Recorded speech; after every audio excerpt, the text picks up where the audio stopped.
I've never understood why some people thought sleepers were the way to travel. When you get put into those tubes, you are completely cut off from everything around you, and the last sensation you have is the oxygenated gel filling all of your crevices and finally your lungs. They say you get used to it, but it helps if you exhale before the gel reaches your mouth and nose. Otherwise, you can see the bubbles floating away as your last breath is pushed out. That is assuming you are coherent enough to notice this and are not struggling against your harness. Faster than light, superluminal, whatever you want to call them, ships are my preference. I get to watch as I pass through dark space at these unnatural speeds and see the constellations shift and transmute. It can take a while to get used to the flashes, though, especially when you encounter a glob. Suddenly the entire view is filled with Cherenkov blue and need to put down at least a flash shield, unless you keep the lights up the entire trip. I do that sometimes if the distance is short enough, but when I am going to be traveling for a week or more, let it be dark. My eyes can still adapt. I have directed light sources for reading, and the energy reserves can be that much fuller. So many rookies like to recreate home on their ships, but eventually you realize it is a waste. You are better off making a new home than translating an old one to new surroundings. First two paragraphs of I Call My Ship Catherine.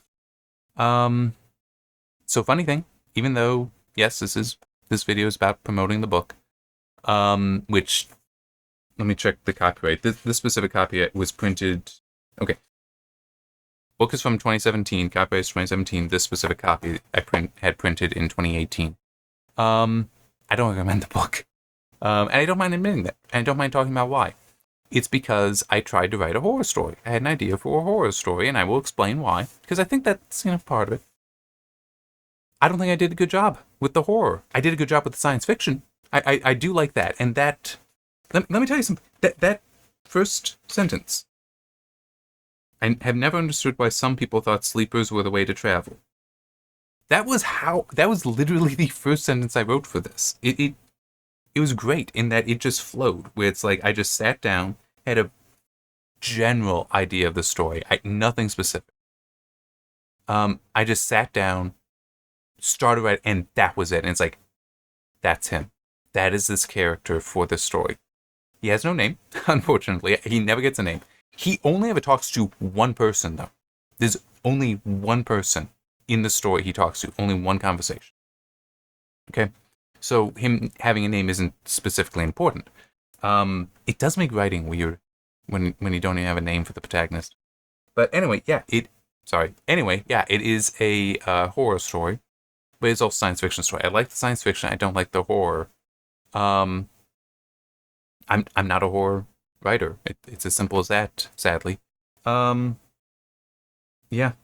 Now, why did I write it? Why did I come up with this idea? Well, for one thing, just generally speaking, I feel no limitation on what genre I write. I don't know if some people do. I don't. So it's like, this is science fiction. I got others that's superhero fantasy. I got one idea at least that's just straight up fantasy. And so on. It's like, if the story is this genre, great, it's that genre. If the story is that genre, it's that genre. So the actual source of the idea, though, was I was playing a 4X space-based game, science fiction game, that has terraforming as one of the things you can do to a planet. And as I'm playing the game, I'm looking at it, it's like, this doesn't make sense. This is not how terraforming would work. So I started thinking about it. And you may have noticed I have a speech impediment. If you haven't noticed it in this video, you may notice it in others. Funny thing about that speech impediment is sometimes my inner voice has it as well. So as I'm thinking about how this isn't how terraforming would work, I'm not saying terraforming, I'm saying terrorforming. And when I caught that, it's like, that's an interesting idea.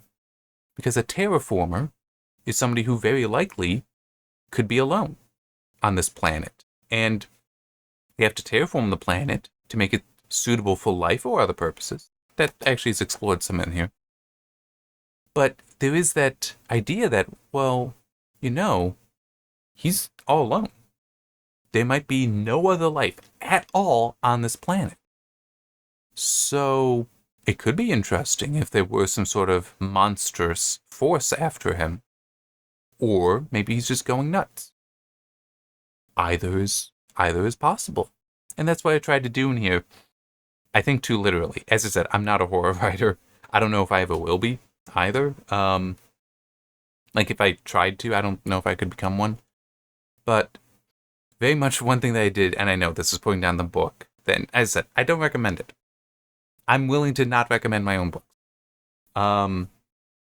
I kind of actually did have it bounce between, okay, what I just did to this character might just be he's going nuts. Now, what I'm going to do to the character is something that, well, maybe there's some sort of force. Maybe there is some sort of monster around where it's like, cables have been cut. Well, he didn't cut them, so clearly it must be something else. Or could they have failed? But it's like, those cables are cut. Still, it's, do that, and then it's like, okay, now back to him just being crazy. Yeah, I know, bouncing back and forth like that, probably not a good idea, but as inexperienced in the genre. But I'll say this for anyone that might be thinking about writing a story or already has written some, but has that one crazy idea they want to try, go ahead and write it. Okay? Just, it doesn't matter if it ends up being poor. If you're satisfied with it, I was satisfied with it, so I self-published it.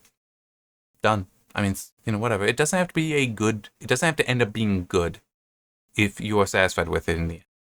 And if you don't think you can necessarily do better at the moment. I don't think I could do better. I don't think I could rewrite this and make it better.